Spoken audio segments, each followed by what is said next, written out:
Obrigado, filha.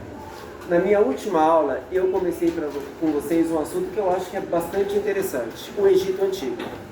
A primeira coisa que eu tentei deixar claro para vocês é que quando se fala de Egito, nós falamos de uma civilização antiga, extremamente sofisticada, mas uma civilização africana. Há uma vontade eurocêntrica de negar as raízes africanas do Egito Antigo. E eu, como professor de história, tenho a obrigação de reforçar isso com vocês.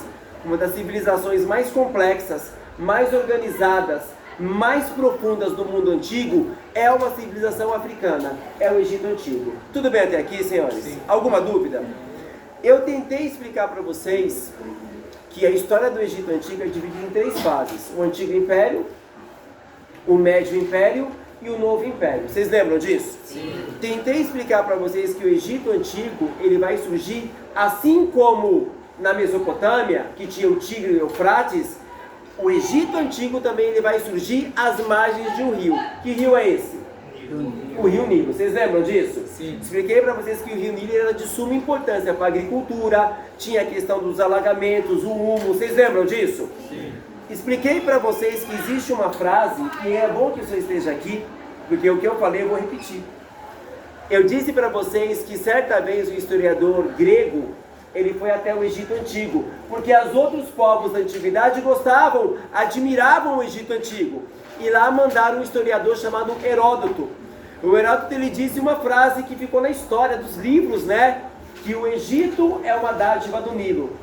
E eu expliquei para vocês que esse pensamento hoje em dia já não é um pensamento correto. Vocês lembram disso? Sim.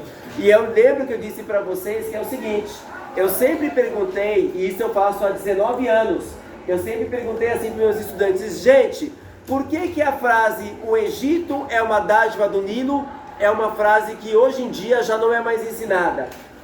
Eu desafiei vocês ficaram em silêncio. Vocês sabem que eu faço essa pergunta há muitos anos e ninguém nunca me respondeu. Entretanto, terça-feira aconteceu.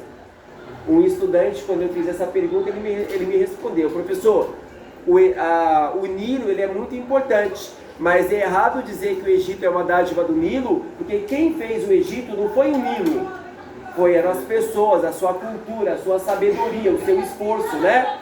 E hoje nós temos um único aluno em 19 anos respondeu isso. E hoje, para minha alegria, para minha coincidência, esse aluno está entre nós. Foi ele que respondeu isso. Quando eu fiz essa pergunta, ele de pronto, ele me respondeu, tá? Então aí é um motivo de orgulho que eu tenho. Primeiro F, a sala não é muito boa, mas ele é maravilhoso. Alguma dúvida sobre o que eu estou falando? Posso continuar? Meus amigos, eu expliquei para vocês que a história do Egito Antigo, presta atenção, vai começar com um processo de sedentarização. Povos ali nômades andando, chegam às margens do Rio Nilo. E ali eles pensam: vamos ficar por aqui. Por que eles resolveram ficar por ali? Eles perceberam aquele esquema de enchente, humus, fertilização. Eles entenderam que aquele lugar era um lugar ideal para você fixar a residência. Então, por volta do ano de 5.000 a.C., eles começam a fazer aldeias em volta do Rio Nilo. Que nome que nós damos para essas pequenas aldeias? Nomos. Vocês lembram disso? Os nomos, gente, eram aldeias patriarcais. Eu não sei se eu perguntei isso, eu não lembro. Alguém pode me dizer o que é algo patriarcal? Não falo. Eram aldeias patriarcais. É claro que como eu tenho um homem e uma mulher querendo responder, e a pergunta é sobre o patriarcado, patriarcal, eu vou dar voz às damas naturalmente. Não é isso? Como é seu nome, filha? Eduarda, tudo bem com você? Eduarda, o que é um lugar que ele tem um caráter patriarcal? É um lugar onde tem patriarcado. O que é isso? Onde eles acreditam no homem, que é o poder de tudo. O poder é do homem. É isso mesmo? Você quer dizer? Você ia responder isso? Do homem e do pai. Hã? Do pai. É que é basicamente, né? É o homem, mas né? o pai da família. Eu vou falar sobre isso. O que acontece? O patriarcado, gente, é um sistema de pensamento em que se acredita que quem deve mandar, quem deve ter o poder de liderança é a figura masculina. Vou falar uma coisa para vocês. Aquelas pequenas aldeias ali em volta do Nilo, elas eram patriarcais. Mas o mundo antigo, Egito, Grécia, Roma, Mesopotâmia, era patriarcal. Se você pegar a Idade Média na Europa, a gente está falando de patriarcado. Se a gente falar do tipo de pensamento que ainda tem no Brasil, é um pensamento patriarcal. O Heitor, ele lembrou bem, a palavra patriarcal vem de patriarca, que quer dizer o pai. O Egito Antigo, ele é muito tempo antes do cristianismo, mas eu devo fazer aqui um recorte histórico para vocês. Vocês sabem que na antiguidade, muito tempo depois do Egito, apareceu um povo, que esse povo inclusive vai ser escravo no Egito Antigo, é o povo hebreu.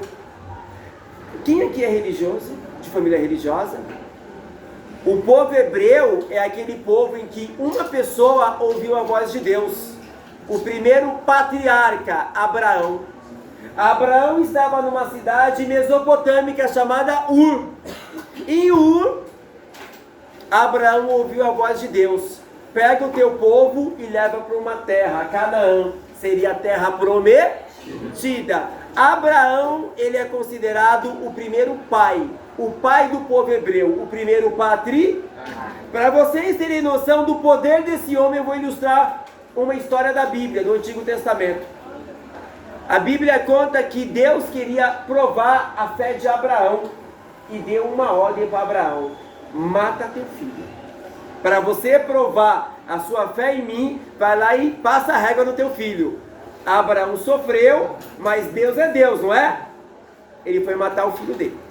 E aí dizem que a Bíblia conta que quando ele estava quase para matar, Deus pôs o pé e falou: não, deixa quieto, já provou, não precisa. Por que eu estou ilustrando isso? Um homem, ele tinha o poder de matar o próprio filho. Isso ilustra bem o poder de um patriarca. Então, sociedades onde o homem tem poder absoluto, em volta do Nilo, sabe aqueles pontinhos que eu coloquei, aquelas bolinhas? Tá vendo ali no desenho? Ali é o Nilo subindo, vocês estão vendo? Olha o desenho lá, cara! Tá vendo o desenho? É o Nilo subindo, certo? Em volta dele você tem essas aldeias chamadas os nomos. Quem mandava era o homem. Num desses nomos, você vai ter um cara chamado Menés. Menés, ele é o chefe de um nomos. O que Menés vai fazer? Ele vai olhar para os outros nomos e vai começar a conquistar. E à medida que ele vai conquistando, ele vai ampliando o seu poder. Até que finalmente ele olha para os dois lados, o Alto e o Baixo Egito. Ele vai conquistar todos os nomos. Ele vai fazer isso, meus amigos, no ano de 3200 a.C. Quando Menés, ele conquista todos os nomos, ele unifica, se torna uma coisa só. É o nascimento do Egito Antigo. Gente, quem foi... Peraí. Para de me atrapalhar. Sua cara é a melhor. Quem foi Menés? Ele foi o cara que unificou o Egito Antigo. E escutem bem isso. Ele é considerado o primeiro faraó do Egito Antigo. Deu para entender o que eu estou falando? Quem foi Menés? O cara que unificou, criou o Egito Antigo e ele é considerado o primeiro faraó. Tudo bem até aqui? Quando eu digo faraó, gente, eu falo de uma monarquia, onde o poder vai passando de pai para... Detalhe, vocês sabem o que significa a palavra faraó? O senhor da grande casa. A palavra faraó, a tradução literal é essa: o senhor da grande casa. Me permitam agora falar um pouquinho sobre o faraó com vocês. Meus amigos, o ano que vem, vocês vão estudar comigo, se passarem para o segundo ano, as monarquias absolutistas na Europa. Já é um sistema cristão, onde você tinha os reis. Vocês sabem que quando o rei chegava, o que as pessoas faziam? Elas se ajoelhavam. Por que as pessoas se ajoelhavam? Porque elas acreditavam que o poder de um rei vinha de quem? Vamos voltar 5.000 anos no tempo. Você vai ter o faraó. Eu diria para vocês, meus amigos, que o faraó, ele tinha mais poder do que esses reis. Sabe por quê? O faraó, ele não era considerado um representante de um deus. Ele era um Deus. O faraó, ele era visto pelos egípcios como um Deus vivo. Deu para entender o que eu estou falando? Isso quer dizer o seguinte, que toda a água, toda a terra do Egito Antigo pertencia ao faraó. Você podia morar numa casa, aquela casa e tudo que estava nela e a terra pertencia ao faraó. O faraó, ele era obedecido, meus amigos, cegamente. Por quê? Ele era o próprio Deus. Pra vocês terem uma noção, os egípcios acreditavam que a seca e a cheia, a chuva e o sol vinham por vontade do faraó. Então tudo girava em torno do faraó. Vocês já viram fotos do sistema solar? Você tem o sol e tudo gira em torno dele, não é isso? É como se o sol do Egito Antigo fosse o faraó. Deu para entender isso? Um detalhe importante. Os faraós, meus amigos, eles podiam se casar. Eles podiam ter várias esposas. Eles podiam ter várias amantes. E um dado interessante. Era muito comum que os faraós, eles se casassem e tivessem relações sexuais com as próprias irmãs. O incesto. Era muito comum isso acontecer. Não faz essa cara, não façam essa cara de etnocentrismo para mim. Analisar outra cultura com os olhos da nossa cultura. É errado. Mas eu vou explicar o porquê que isso era comum naquele período. Gente, se vocês lerem a mitologia egípcia, assim como a grega e a romana, não tinham vários deuses? Eles não eram politeístas? Vocês já leram mitologia grega? Não era muito comum os deuses terem relações entre eles da mesma família? A lógica é a seguinte: se o faraó é um deus, qual o problema nisso? Ele só vai fazer os que os deuses também fazem. Vocês entenderam o que eu estou falando? Por isso, era muito comum no Egito Antigo você ter faraós que tivessem filhos com defeitos, filhos com deficiência. Porque você vai ter relação. Gente, vocês sabem disso. Se um primo ele casa com uma prima, não é que vai acontecer, mas a chance de um filho vir com uma formação é muito grande. Sabia disso, Heitor? Se assim é com o primo, imagine irmão, meu parceiro. Vocês entenderam a pegada? Não estou dizendo que sempre acontece, mas a probabilidade é maior. Deu para entender o que eu estou falando? Pergunta de avaliação. Ashley, quem comandava o Egito Antigo? E o faraó era visto como um quê? Pelos egípcios? Como um Deus vivo. Deu para entender o que eu estou... Alguém tem alguma dúvida em relação a isso? Mas eu pergunto para vocês. Por mais que os faraós fossem inteligentes e poderosos, eles conseguiam estar em todos os lugares ao mesmo tempo?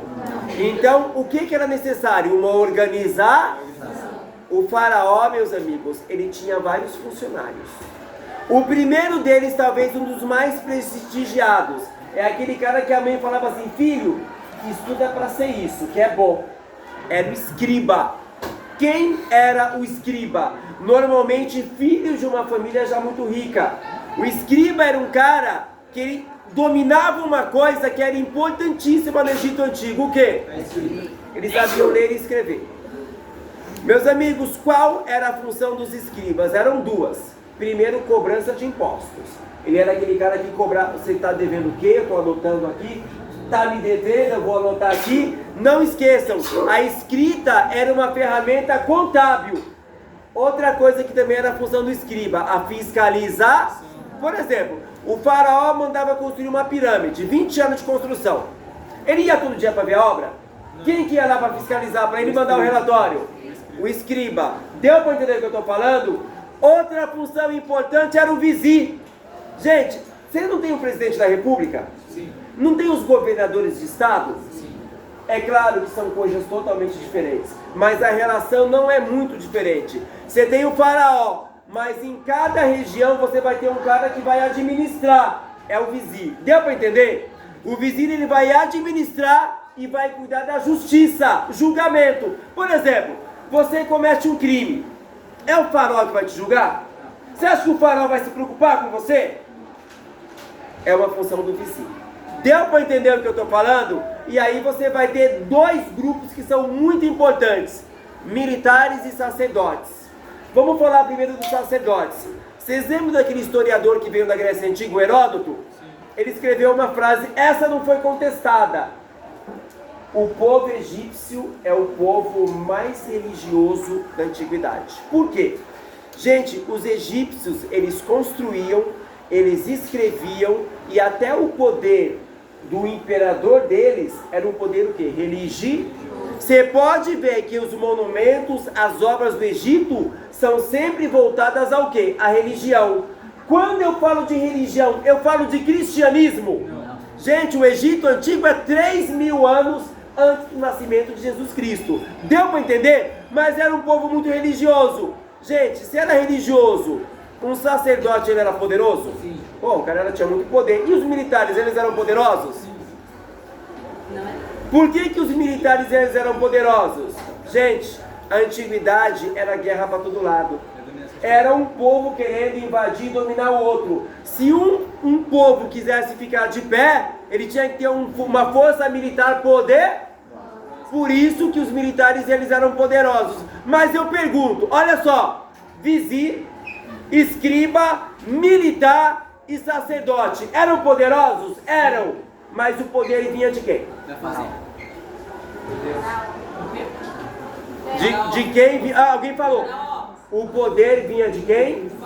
Do faraó. Deu para entender o que eu estou explicando para vocês? Gente, mas quando eu falo de escriba, faraó, vizir, é pouca gente. 90% ou mais da população egípcia, eu não falei ainda. Quem era a maioria absoluta da população egípcia? Eram os felas. Quem eram os felas? Tá ali, quem eram os felas? Homens e mulheres que viviam da terra, da agricultura. Meus amigos, a vida de um felas era uma vida confortável? A vida de um felas, meus amigos, era uma vida pobre. Eu estava lendo um artigo que ele dizia o seguinte: a vida de um felas, gente, era tão pobre que uma família de felas que comia carne 3 vezes por ano era muito. Então era uma vida muito difícil. Detalhe, parte daquilo que um felas ele conseguia na agricultura, ele tinha que doar para alguém. Para quem?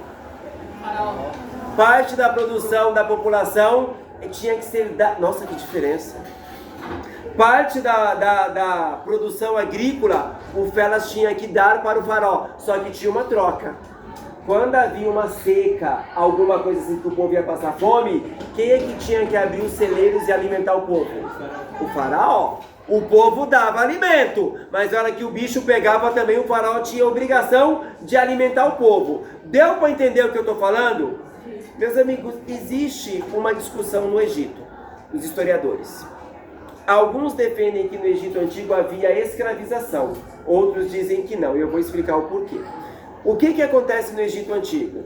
A agricultura não tomava o tempo das pessoas, só que a agricultura não era todo ano que você trabalhava, tinha alguns meses que você ficava mais sossegado, não é isso?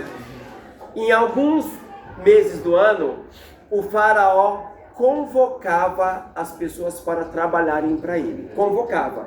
Ele alimentava, mas as pessoas eram obrigadas a vir trabalhar. Trabalhar em quê? Obra pública. Construção de templo, construção de canal de irrigação, construção de quê? Pirâmides. Essas pessoas eram obrigadas a trabalhar. Alguns historiadores vão dar um nome para isso: servidão coletiva. Servidão coletiva. Outros já vão dizer que isso era o quê? Escravização. Deu para entender o que eu estou falando? Alguma dúvida, senhores? Meus amigos, agora vamos falar da parte, uma das partes mais importantes que ajudam muito a explicar o Egito Antigo: a religião. Eu pergunto, você entende o poder político no Egito Antigo sem falar de religião? Como é que você entende o poder do faraó sem falar de religião? O cara era um Deus vivo? Então percebam que a religião estava no centro de tudo. Primeiro, isso que eu vou falar para vocês serve para o Egito, para Roma, para a Grécia, para o mundo antigo todo. Só não vale para um povo da antiguidade, que a gente vai estudar semana que vem: o povo hebreu. Eu vou ter que dar uma aula sobre o povo hebreu para vocês. O que caracteriza a religião de todo mundo antigo? Era politeísta. Alguém aqui pode me dizer o que é uma religião politeísta? Uma religião que cultua mais de um Deus.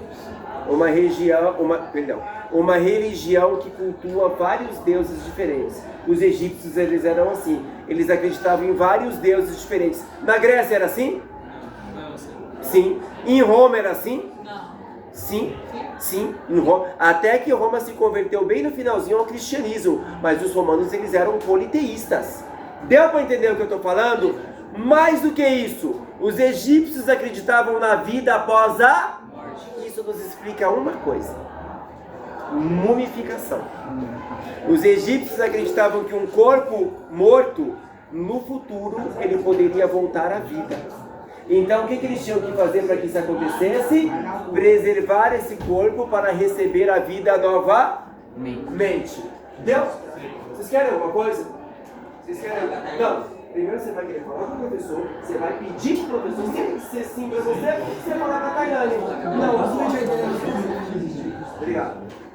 Acha não? Foi da hora fazer isso. Eu adorei fazer isso. Não, quem é Tailândia? Quem é? Tailândia, quem é? É você, filha? Tailândia, se bate na porta, professor, eu posso, por favor, eu posso? Vocês me conhecem, de boa. Mas fazer isso eu não vou aceitar. Você entende isso, filho? Não é nada contra você, tá bom? Meus amigos, deixa eu continuar. Os egípcios... Tira aqui a minha gravação! Eu vou passar isso em outra escola, com que cara? Tá. Vamos continuar. Meus queridos, eles acreditavam muito que o corpo ele voltaria à vida. Então, o que as famílias mais ricas faziam? Elas procuravam preservar o corpo. De que maneira? Mumificando.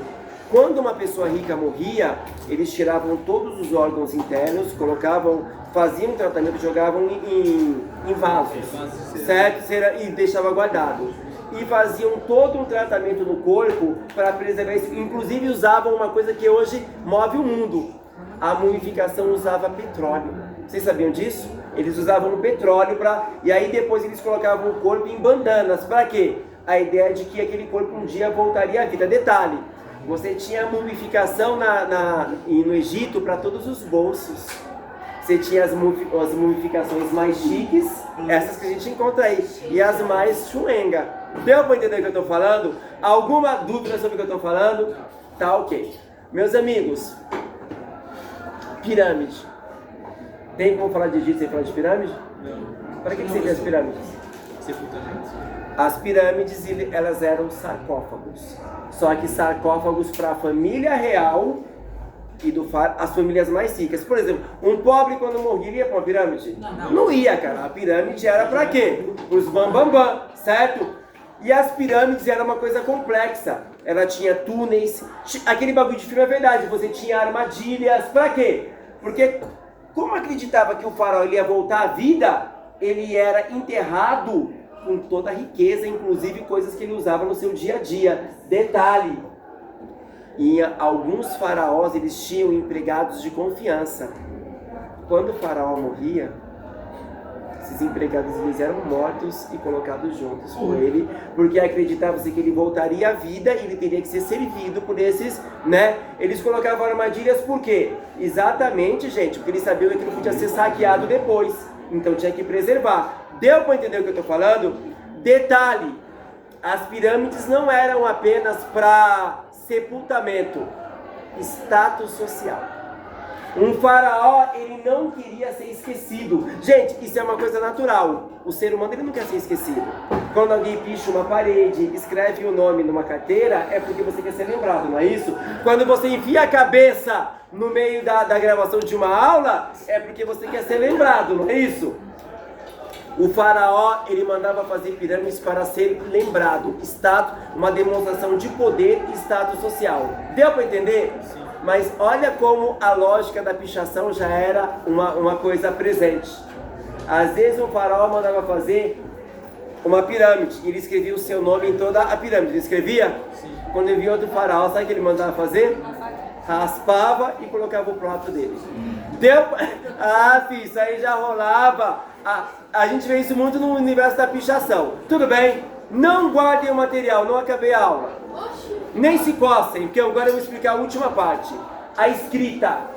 Os egípcios dominavam 3 tipos de escrita. Hieroglifo. Quem usava o hieroglifo? É a mais difícil de aprender. Sacerdote. Segunda, hierático. Era mais simples. Quem dominava? Escriba. E tinha uma terceira que era considerada a mais vulgar. No Zé Povinho. Era o demótico. Deu para entender? Agora, percebam vocês que coisa curiosa. Vocês sabiam que durante milhares de anos, o Egito era como se fosse um livro que ninguém sabia? Ninguém sabia o quê? As pessoas viam aqueles desenhos, aquela escrita, mas não entendiam. Até que aconteceu. No ano de 1799, um cara chamado Napoleão Bonaparte, ele dominou toda a Europa. E numa cidade chamada Roseta, no Egito, eles acharam uma pedra.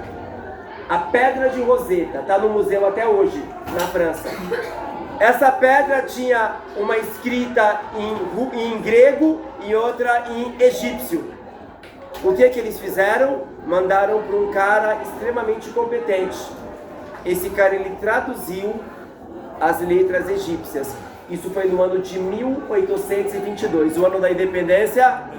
Naquele ano, a letra egípcia, ela foi traduzida. Isso abriu um leque de estudos imensos. Se hoje eu dei uma aula para vocês sobre o Egito Antigo, muito se deve à Pedra de Roseta que traduziu. Tudo bem, senhores? Com isso, eu agradeço muito e eu acabei o Egito Antigo. Obrigado, gente.